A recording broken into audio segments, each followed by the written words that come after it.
All right, I do have one more trailer for y'all.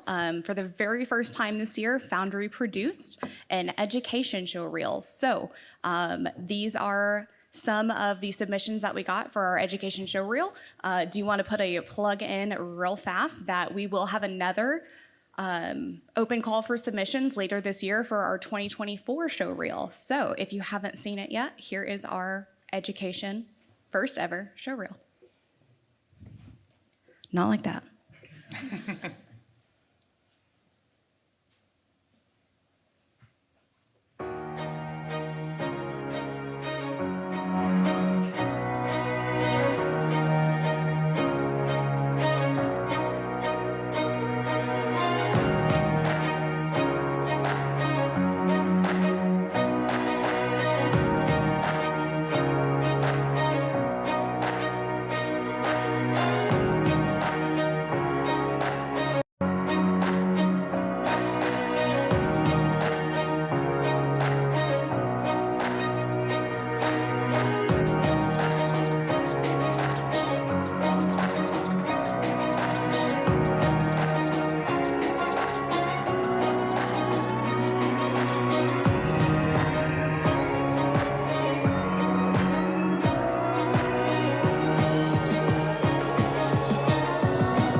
All right. Again, all student work. We were really excited by some of the submissions that we had this year and got a fantastic show reel from it.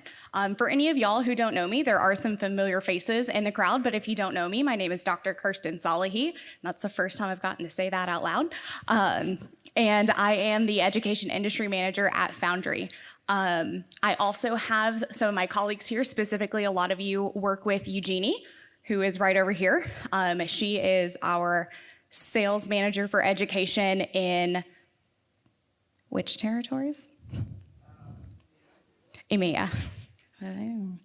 I also have with me several incredible educators from different schools. This year we have a really strong focus in the value of skilling up to advance your career and to get started in your career in VFX. What that looks like is doing things like sharing student work through a show reel at Foundry. We also have a series of skill up tutorials that we published our last one most recently. That can be found at the link on the QR code, that we have distributed to y'all. It is also going to be on a slide at the end. For more information on when the submissions open for our show reel, there is a newsletter that you can subscribe to, and that will be the first place that we announce it. Getting to our phenomenal panel of educators, I will let them introduce themselves. If you want to start at the end, Jay. Yeah, more than happy to. Is this good to go? It's off. Hello, hello. Hello. I mean, I can speak loud after it's working. I was just going to shout instead. Yeah, my name's Jahir Alamin, or most people call me Jay, and I'm from Cave Academy, which is an online and in-person for studios and schools where we just go in and do VFX training primarily, but also animation training as well. Hello everyone, my name is Pedro. I'm from Complayer, and we have a program for aspiring and current compositing supervisors, specifically for that. Hey, I'm Jason Gottlieb. I'm here with CG Spectrum. We offer online full, from animation, compositing, modeling, even traditional, like concept art and traditional animation. And previs, all sorts of stuff. Hi, I am Jasmine Gatadakaran. I am the co-founder of the Academy of Animated Art, and we focus on lighting for animation and VFX specifically, as well as a new program for the younger generation to middle school students to just introduce them into the world of animation. Thank you all so much. We decided to focus on accessible programs. It is not always possible to get to a physical location for training. I am a product of that, doing my coursework online. And we recognize that there's value in that. However, not everyone maybe, and I feel like a lot of people resonate with this, I hear it a lot, not everyone started in VFX, or not everyone originally thought they would go into education in VFX. I did not assign them an order to speak in, and so I'm going to let them see how they do with it. But would any of y'all like to start and share what guided your journey to either working as an educator, working as a mentor, or opening up your program specifically? Okay, I'm happy to start. I guess I probably didn't know I was doing it at the time. When I was studying at university, I was helping people with their projects as well. So I was studying, but also giving them a hand with any questions they had. And I think that just pretty much continued from that stage. So I went from being a student to then being a teacher at Bournemouth University at the time. That was 2010 to 13. And then from there, I got a role at DNEG as their VFX trainer. I was there 2014 to 19. I think that's right, yeah. And then at that stage, I guess I enjoy teaching. I enjoy kind of being able to just stand up and chat about stuff, and people will pay you for it, which is weird. But I enjoy that. I've always enjoyed that. I like the tech. I like the art.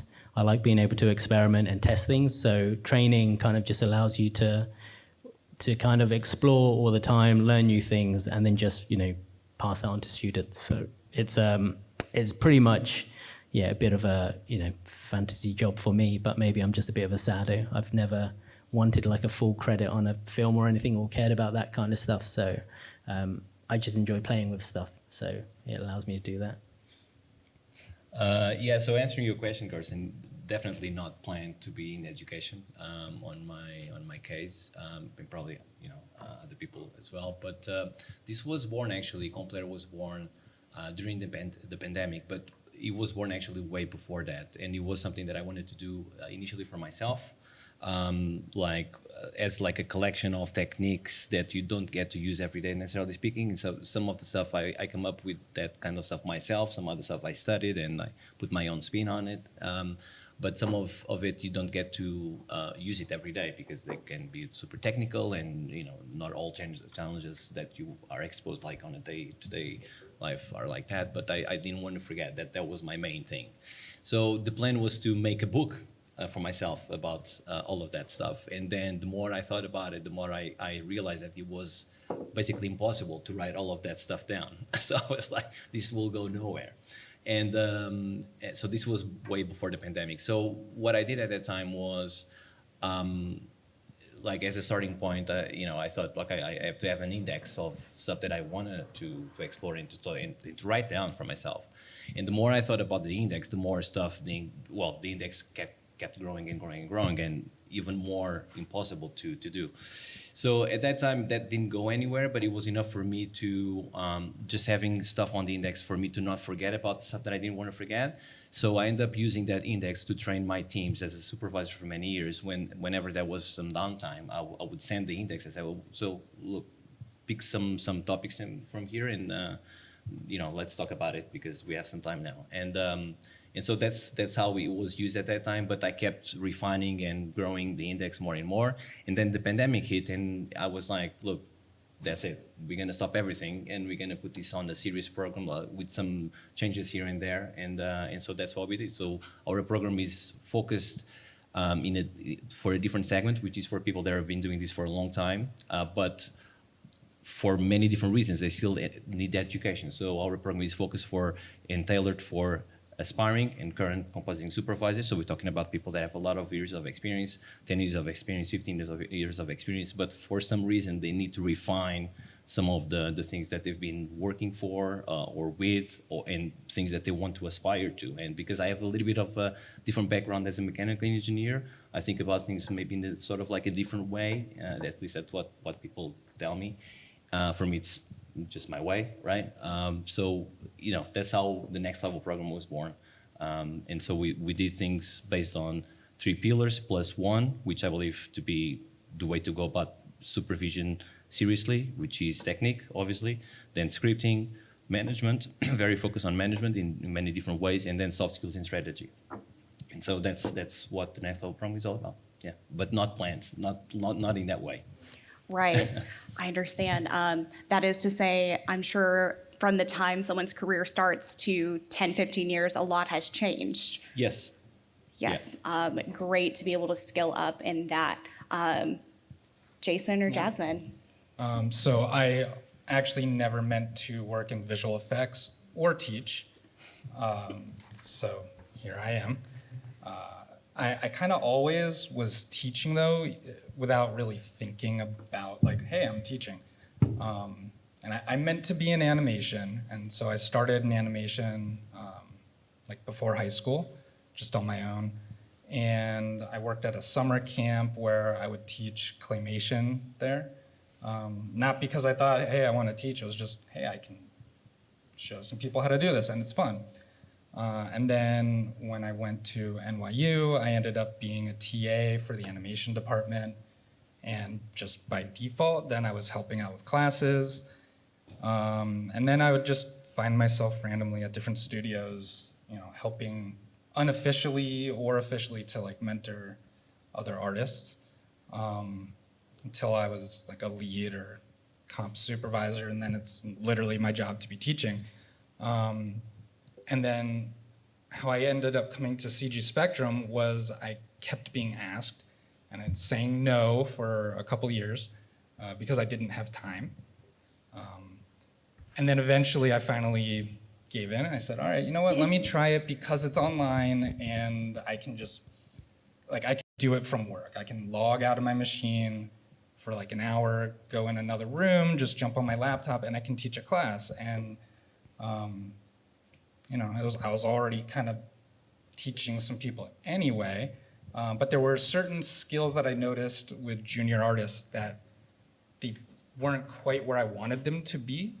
And so I wanted to help train people so that they could come work with me and have the skills that I wanted them to have right away.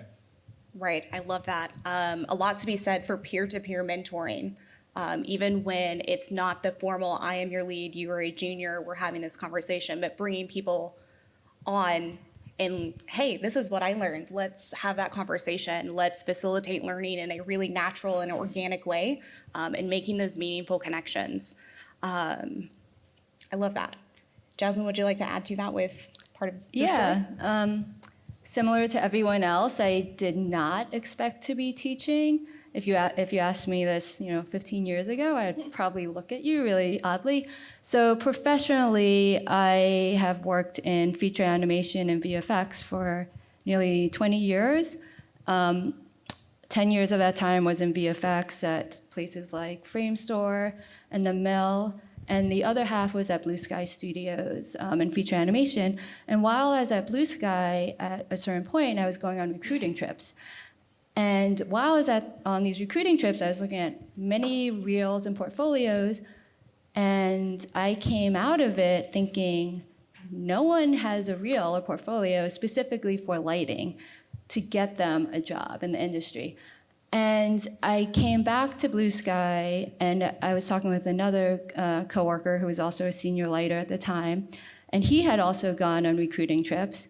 And he said the same thing. And then we kind of looked at each other, and then I thought back on my own very expensive master's program and thought, you know what? I didn't learn what I needed, like what I know now. And we kind of looked at each other and were like, well, that's really sad. And what would we have liked? And then we were like, maybe we could teach it. They need to learn from a professional in the industry So that's how the Academy was born. And our focus was to create professional content that's super focused on exactly what someone would need to get into the industry. And flexibility and affordability was highest on our list. So since then, it's been over 10 years now since that discussion, and hundreds of students have gone through our programs and have succeeded, and it's been a really great journey. That is fantastic. You really transitioned well into my next question for y'all. What do your student bodies look like? Do you mainly have junior artists in your program? I know, Pedro, you talked about having more senior artists. And at the level that you see most, what skill set would you say that you typically need to focus most on to get people to that next level? In our particular case at Complear, it's, as I said, it's for people that have been doing this for quite a while. I mean, we don't put like a cap, like if you don't have 10 years of experience, you're out. That's not how we operate, obviously, but it's meant for people that have been doing this for many years. And I mean, the truth is, this is a messy industry. It's confusing. It's hard to understand how to get up in the, go up in the ladder of hierarchy of things and stuff like that. Even though people, some of them have been doing this for a long time, some of them still have doubts about like, but why this is not happening to me or whatever, And there's probably a few ways to go there. And a lot of times has to do with the way that you think about your own career and the way that you're thinking about yourself as a person more than anything else. Of course, the technical part is also super important, obviously, but assuming that, again, we're talking about the experienced people, that part is probably taken care of with some adjustments here and there. There might be some holes in their knowledge that they probably need to take care of, and that's what we are there for. But a big focus that we put on our program is on how to think about problems and still maintaining who you are as a person, because that's what people look for. If you're the same like anybody else, then it's a matter of luck. It's either you or just the colleague next to you, right? So what our focus is, we're not here to say from now on you're going to do it always like this. No, this is like an extra piece for your own career, your own, as I normally say, our career is like a puzzle, right? Year by year, you have like extra pieces that you fit together, and then after like 10 years, you look at the box of the puzzle, you look at the puzzle that you put together, and from a distance, it's basically the same thing, right? But the more you grow, the more close to the picture you will be, and so all those missing pieces now, they actually make up a lot of for what the image needs to be, and probably there's a lot of holes all of a sudden, right? So it's more about the mentality shift. So our focus, once again, answering your question a little bit more directly, is for people that have been doing this for quite a while, but somehow need to gain control of their own career to get to those levels, or if they're already on those levels and probably they're not operating at the level that they would like to because they're always facing the same problems. We know how productions go like every time. And the truth is, it doesn't need to be like that, necessarily speaking. So we all feel the pain and they all feel the pain. So this is our focus, is for that kind of segment of the population, specifically in compositing. But we have people, we have, for example, VFX supervisors in our program. We have from upper mid up to VFX supervisors. That's our segment, because I know basically that's how we want to respond to make a better industry, and that's our focus, Absolutely, thank you so much. Would anyone like to speak on a kind of getting to a mid-level or getting your foot in the door, either one? You go first. Oh, all three at once, I love that. Yeah, we get a lot of students who aren't actually in any formal education because they can't afford to. They're in places in the world such as Myanmar or Indonesia, where UK training, let's say, is not affordable, and then what they have in their local infrastructure doesn't cover VFX. So we try to make training available as, I wouldn't say as freely as possible, but a lot of it is readily available so they can access it, so they can get their foot in the door. So they would be people who, they've got a computer and they don't know what to do with, Maya or Nuke or any other application.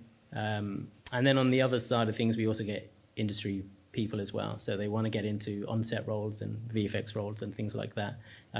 So it's a bit of a large breadth. Some people want to do cross-training between different departments. But primarily, I guess we try and make our content accessible for those that can't. And I think that's probably because when I was learning, there wasn't so much data out there anyway at the time, but I didn't have the money to pay for 3 years at X university and so on.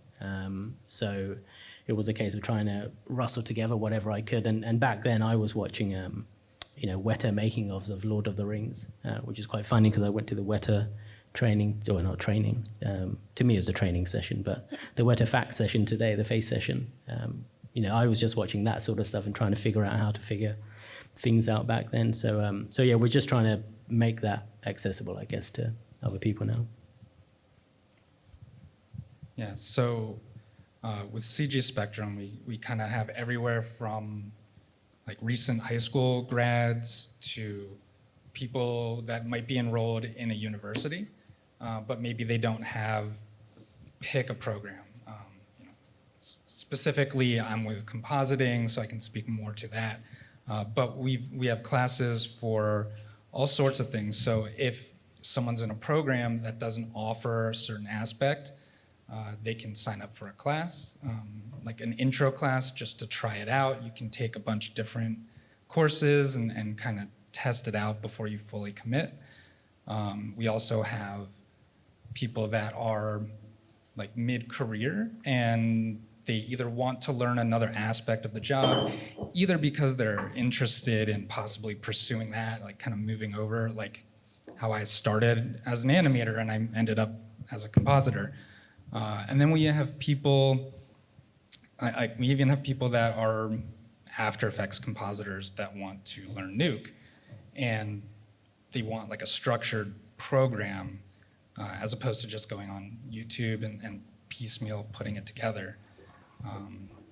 So we kind of have a little bit of everything as far as who our student body is. With compositing, I've noticed it's more people looking for a mid-career switch. So like editors, photographers, designers, things like that have skills that are sort of adjacent to compositing.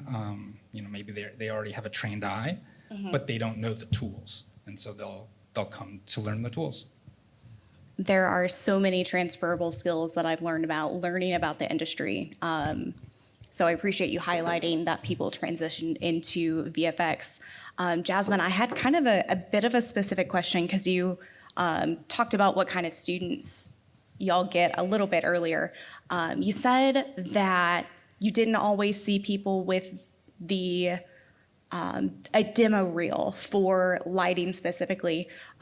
Would you mind touching on maybe some of the skills or some of the gaps that you saw? Yes, so the demo reels that I saw, even though they're meant for lighting, let's say, or look development, it didn't show that the person had like foundational knowledge of exactly what is good lighting. I felt like I was watching a reel where someone learned how to use a software, learned how to push a button, and then they stopped. And that's where I realized that a lot of times formal education will go straight to the how to create, like the hows and the softwares, like instead of focusing on the why. Why am I putting this light here instead of, here's a light, this is how you put the light in, let's say. So that was the biggest difference. It's like it was missing that foundation. And that's why when we crafted our curriculum, we focus on foundation first, because we said as long as you learn the whys of why you do something, you can do it with any tool out there. And that gives you diversity, right? That gives you the ability to go anywhere. Because when someone's looking at your reel, what they're looking at, the software that you use is secondary. And unless you can demonstrate that you know how to light something, the person on the other end is not going to look at it. So that is that's also why our primary focus at the academy is let's focus on the why, and that's your superpower. And then we do obviously have the technical workshops also to support the tooling and that technical side. But I think that's what really drives our academy and our students to develop the best work possible and able to go anywhere they wish. Absolutely, learning those foundational skills so they know why they're doing what they're doing. I've heard it put to me that kind of at an entry level, you're being told what to do, but then when you grow your career, it's knowing the foundations. Why did you click that button? Why does that node go there? Things like that. Is there anything specific that the rest of y'all have seen with your students that maybe there's a gap in those foundational skills? Yeah, I definitely see a big gap. I think it's primarily, I mean, I always just think in the back of my head about renaming stuff. I think the term foundation skills, people think they already know. So it's all, and they have to go backwards. So, or core skills or whatever you want to call it. It'd be interesting to call it something different because that is hugely missing in so many different departments. You know, whether you want to go on set, but you don't know anything about cameras and lenses, or you want to be a modeler, but you don't know anything about anatomy. You want to be a texture artist, but you don't know anything about materials or surfacing artist. It's just crazy how much of a gap there sometimes is. You know, I see a lot of people and they'll show me their work and it's like, here's what I've done in this application. It's like, you know, great, you know how to push points around, but you have no idea about shape and form and so on. And then at that stage, it's almost like they think they have to go backwards. Like, oh, you want me to open up a book and read something? Or I always say to people, you need to go outside and just look at stuff and watch people. That's your biggest, you know, education you can get, is just a bit of experience. And it's free, by the way.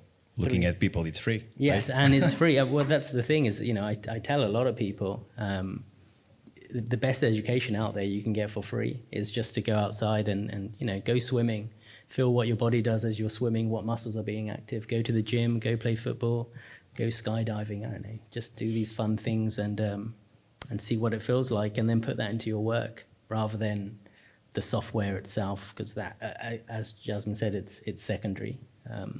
Look at paintings, go to the gallery, do a painting. You know, all of that stuff is for me is primary, and a lot of that stuff is, for some reason nowadays, skipped. Maybe it's because people want stuff quickly. They want to, you know, they want to be an artist at this company after a month of doing a course, and I think that's, maybe that's part of marketing as well. Like, there's a lot of courses out there that will say, take my 8-week course and you'll be a comp supervisor, or take my 12-week course and you'll be working for these companies. And I think that's all good marketing, just not very realistic. And I'm not a fan of that stuff. I think if you're going to be good at the craft, it's going to take years, and you're going to continue developing for the rest of your life, really. So yeah, I'd say foundation skills, if you want to call it that. I just don't know what the word is to say that without sounding like you have to go back to kind of you know, preschool or something. Right, absolutely. That's one of the things in our latest Skill Up video. It is on our Foundry YouTube page, where our guest speaker, Peter Timberlake, is going through critical thinking skills, and he talks about go look at how the sun is hitting a building. Mm-hmm. Make sure that that brightness isn't in the wrong spot. And he really worked through, again, I now hesitate to say foundational skills. Well, I think I've just been thinking now is I'm going to start saying it's advanced skills and work backwards and flip it. Because I think that's the trouble, is people think you're advanced if you know Maya or Nuke or, you know, Mari for 12 years or 5 years, when really you're advanced if you know how the light hits the building and why it's reflecting in that way. Like, that's the advanced knowledge. So I think just now, just thinking out loud, I'm going to flip it to advanced training is the foundation stuff, which we consider foundation. And then all the other stuff is just, you know, bolt-ons on top. I like that, flipping the script. The more advanced you get, the more you understand the why. So it could be the foundation of your work, but it is an advanced understanding of it. That is fantastic. Using those critical thinking skills and immersing yourself in that experience. I mean, how the projector hits us and we have shadows, all kinds of things.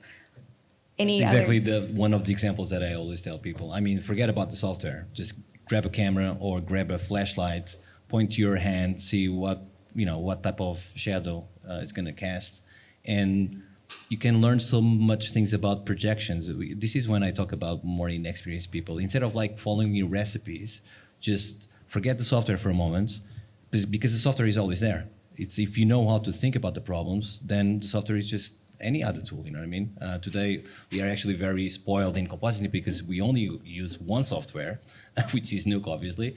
But the different lighting, for example, they use multiple softwares, right? So you can still be a very good professional if you know how to think rather than just following recipes about this or that software. So a great focus once again that we have at Compler is like making people think, because if they know how to think about problems, then they can solve anything that gets thrown at them, because they're not following any recipe. They're making themselves think and find the solution that is, once again, true to themselves and to their style, because there's many ways of doing the same thing, right? There are more efficient ways, obviously, but even with the same efficiency, there's different ways, right? And what we want is we want you to become you, not you to become me or any other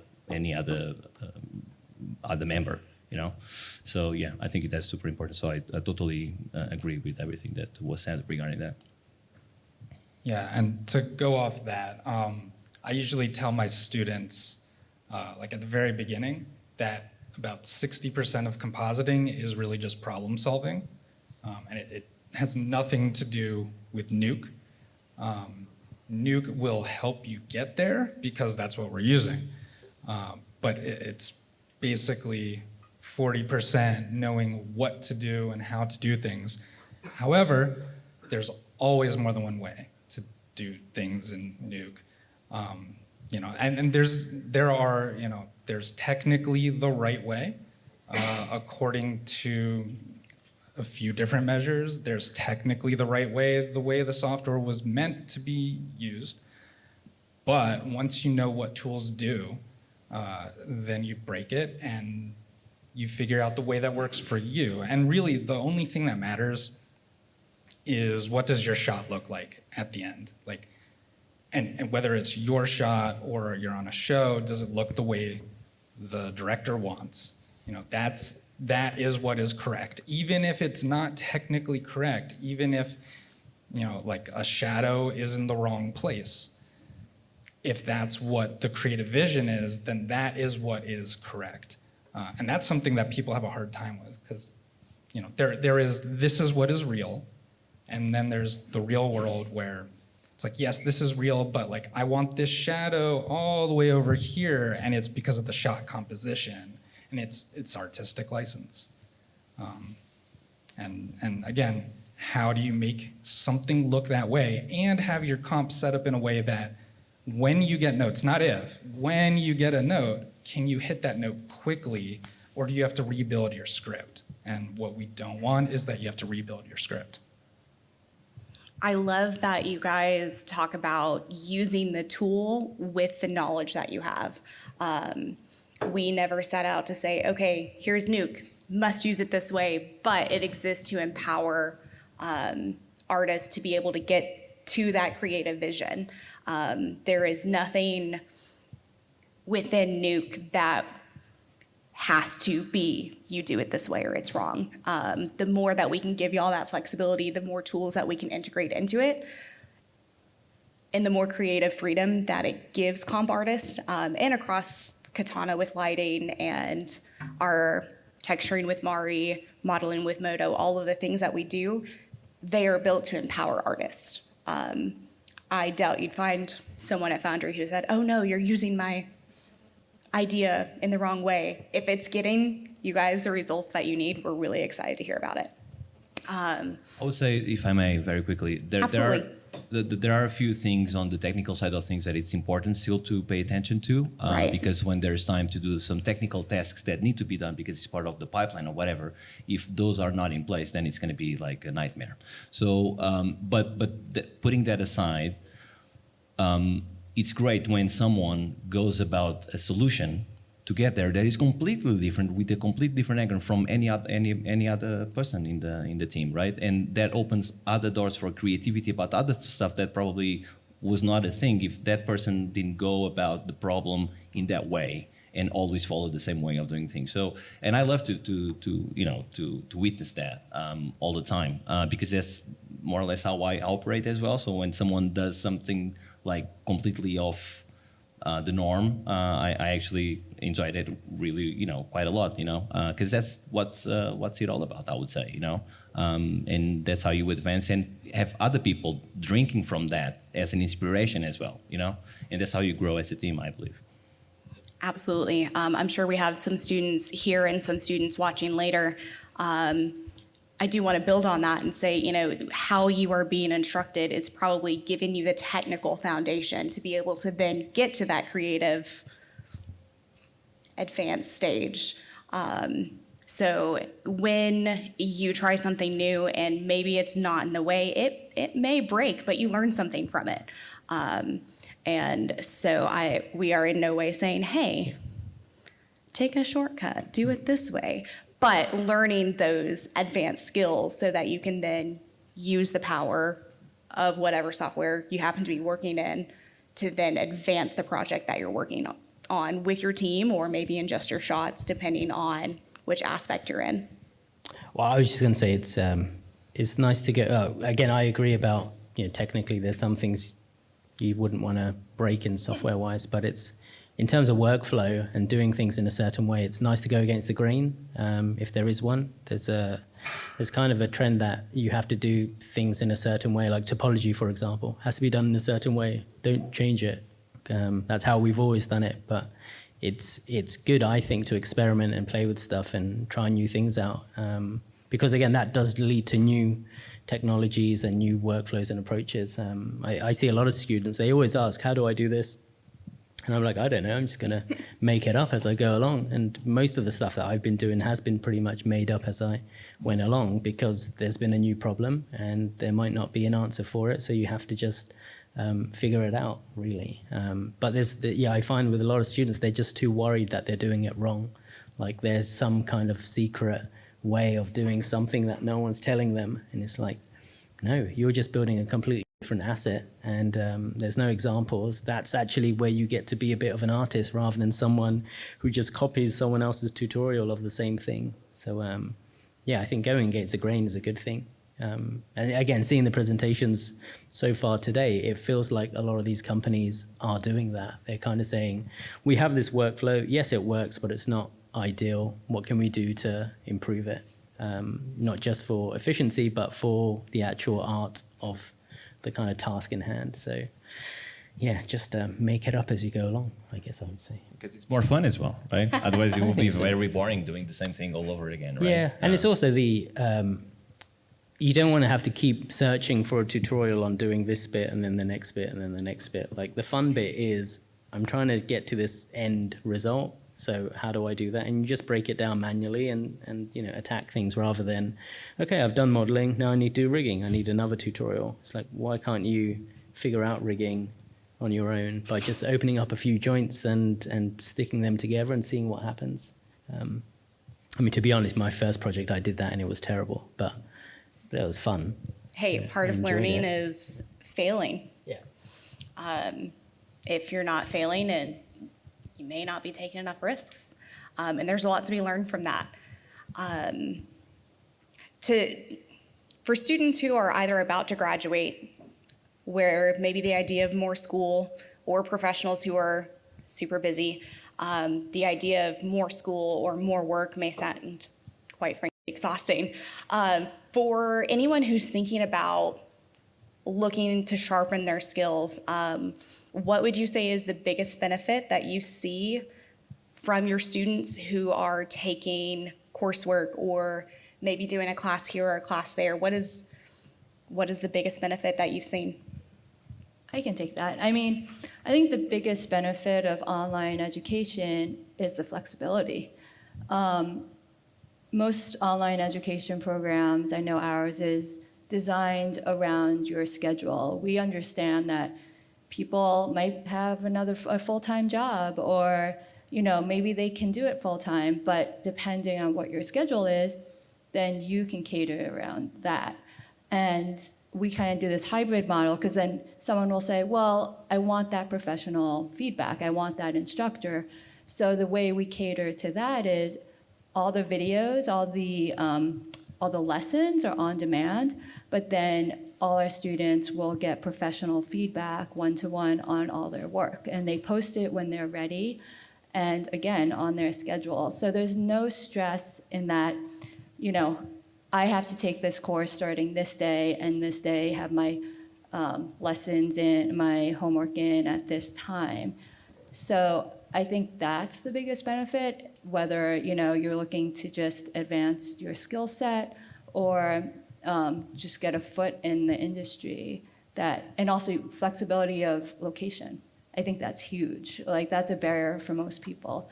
So that also, along with all the other things, I think super beneficial. Absolutely. You mentioned location. I'm like, well, yeah, I'm constantly running into people. I'm like, have we met in person? Do we live on the same continent usually? Several different sides of the US, and you're both in London, correct? Okay, Yeah. so we have some in the UK. The three of us are based in the US, on opposite coasts and somewhere in the middle. But you make a really great point. Location with online learning, it's super flexible. Yeah, and like, as an example, I'm in Los Angeles, but my students have been all over the world. Actually, most of my students have not been in the United States at all. I've had students in Australia, the US, Canada, I've had Ireland, Saudi Arabia, South Africa, people from all over, where, again, like, you can't necessarily just move halfway across the world because you're thinking you might want to be a compositor. Like, yes, that is a thing that people have done and it works out. Sometimes it doesn't work out. But then the other benefit of it, other than that it's very flexible for the students, is that it also gives flexibility for the instructors. Like, I would not be doing it if that wasn't possible. So, like, CG Spectrum is similar to what Jasmine was saying, except for that our lessons are pre-recorded, but we have a weekly session with the mentor. And so that is scheduled, and it's scheduled around everyone's availability. And so you have your lessons, you do your work, you submit it, as for a midweek review to get feedback, or if you're stuck, we're there to help you, if it requires a little video where we show you, okay, here's how you get past whatever you're stuck on. Or, okay, I looked at your render and here's what you can do to make it better. And a lot of that goes back to the why. Like, why am I gonna say do this? Because it doesn't matter how to do it if you don't know why you're doing it. And then we also have a community on Slack. We've got around 4,000 people right now. So even if like your mentor is busy, like, you might have a question that's like, oh, hey, like, I'm on set right now. I literally cannot get to a computer for 12 hours, and then I need to go to sleep. So, like, I'll look at it tomorrow.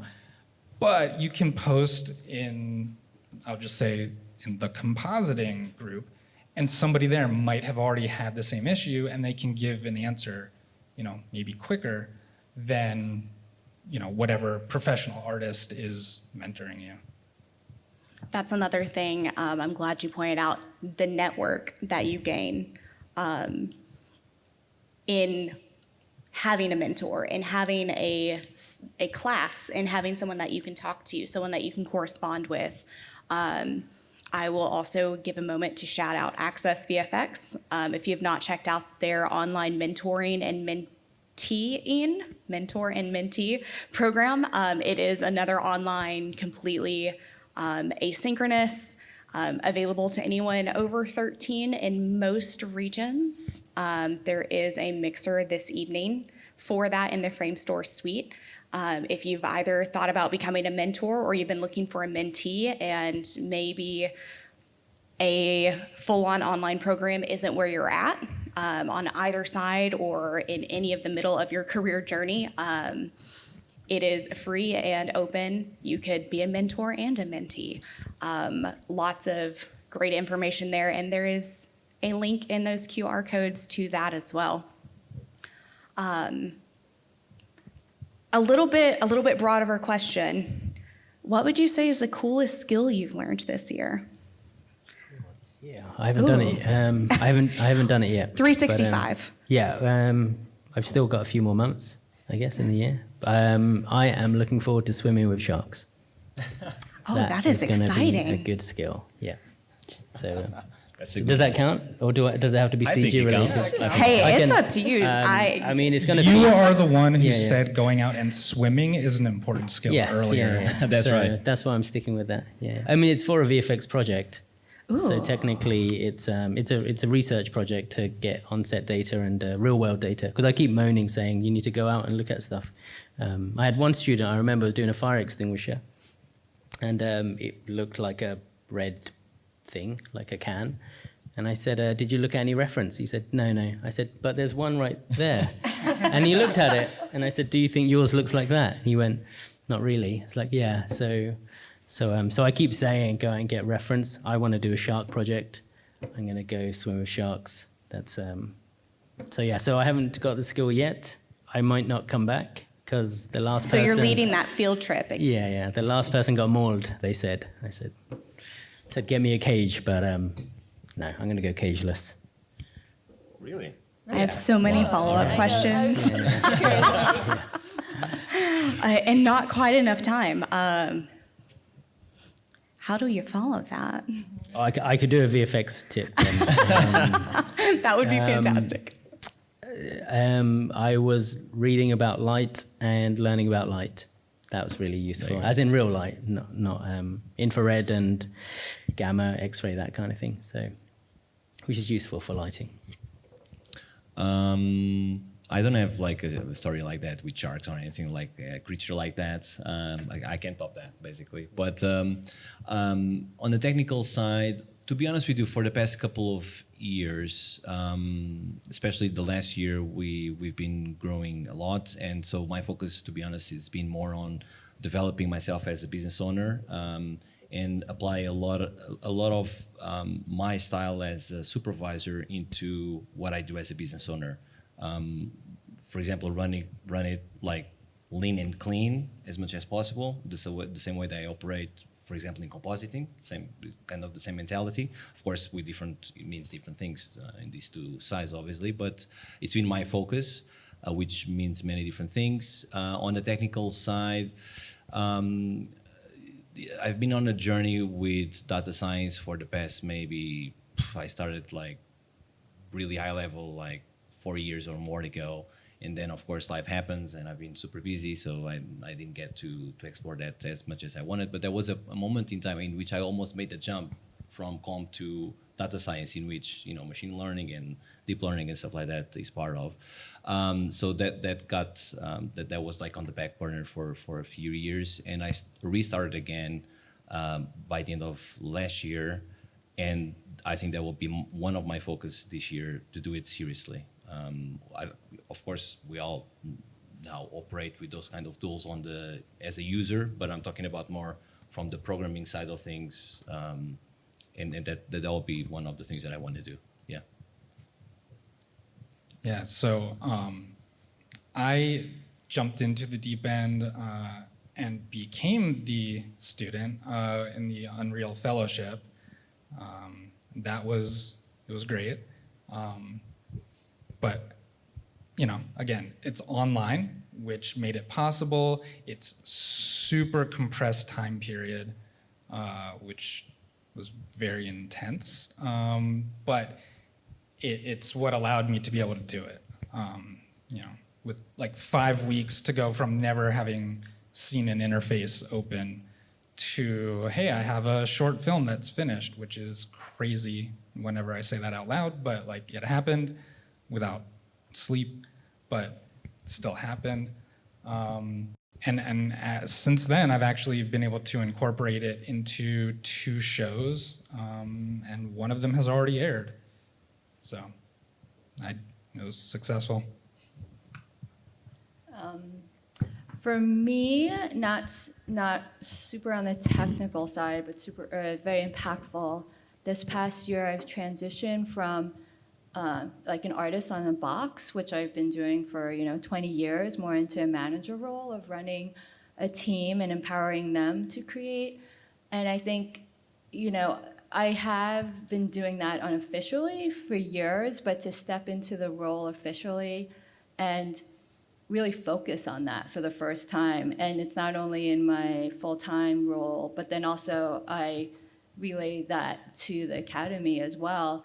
And it's kind of this central mission, like, instead of creating myself, how do I empower others to create? And I think that is a skill that I'm just super excited to develop and keep on developing.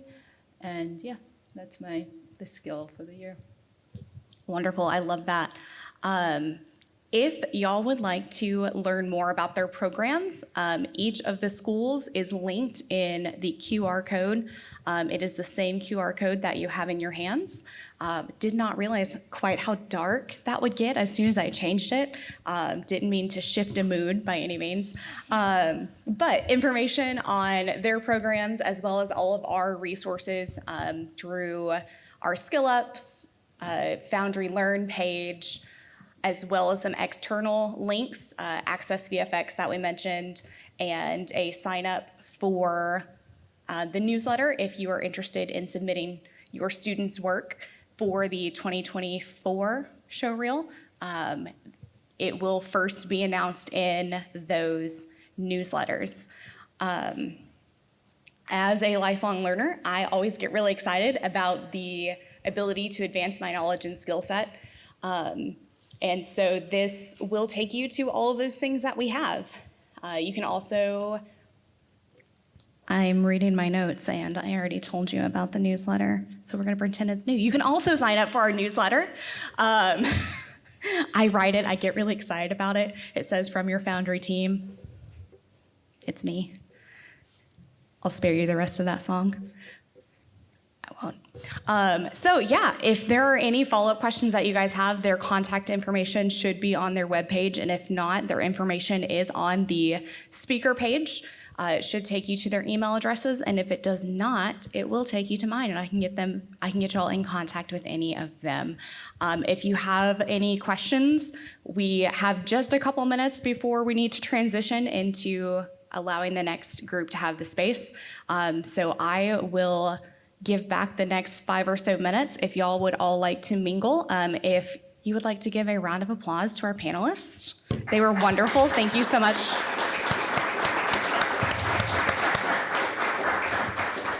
They all traveled in from near and far, and I was really excited to have y'all with us today. Thank you very much. Yeah, thank you. Thank you for having us. Yeah, and thank y'all for joining. We appreciate it.